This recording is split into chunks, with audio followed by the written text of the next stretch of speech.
Samedi Romanoff, c'est tous les samedis sur Europe 1, 11h midi et demi. Damien Lecamp. Ah, c'est sérieux. oui. En pleine affaire Closer, vous avez décidé d'essayer d'être paparazzi. J'ai été paparazzo.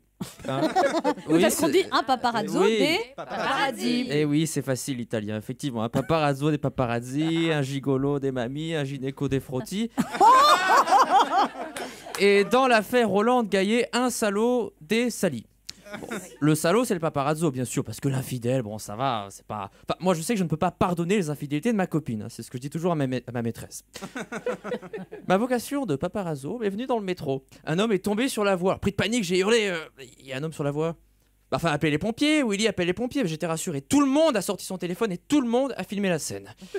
Là, je me suis dit, il y a du fric à se faire. J'ai donc ouvert un blog, toutalégout.org.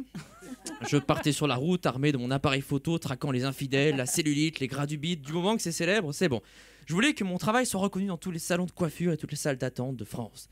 J'avais une déontologie, attention. Comme ce jour, j'ai vu ce type criblé de balles agonisant devant moi, je me suis dit, pas de flash, ça fait les yeux rouges. Quand j'ai annoncé à ma famille que j'étais paparazzo, leur réaction a été plutôt sobre. Mon père m'a jeté de l'eau bénite au visage, ma sœur a perdu les os, mon chat a fait un Harlem Shake. Je me suis fait du fric, j'ai pu aller aux fêtes, acheter un bel appart, parquet et poudre apparente. Quelles étaient mes méthodes de travail? Alors, Anne, c'était à l'américaine. À l'américaine, une nuit, près de la maison d'une vedette, je suis resté caché dans une poubelle. Je n'avais pas prévu le passage des éboueurs à 5h du mat'.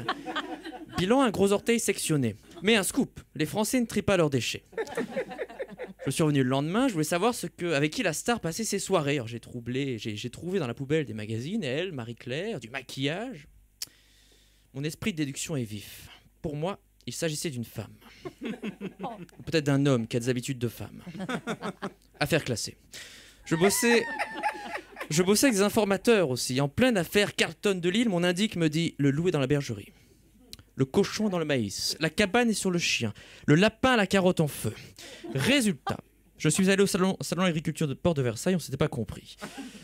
Mon indique, on l'appelle Dédé le Normand. Un pro. Je lui demandais « D'où m'appelles-tu? Tu es si secret. » Je ne peux pas te le dire, on capte mal chez ma mère dans le Limousin. Oh zut, je viens de le dire.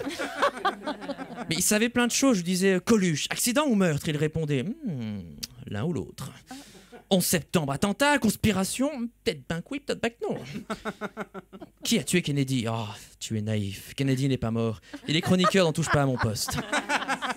Alors oui, mes méthodes ont fait grand bruit dans la profession. Mon discours dérange. Samedi Romanoff, c'est tous les samedis sur Europe 1, 11h midi et demi.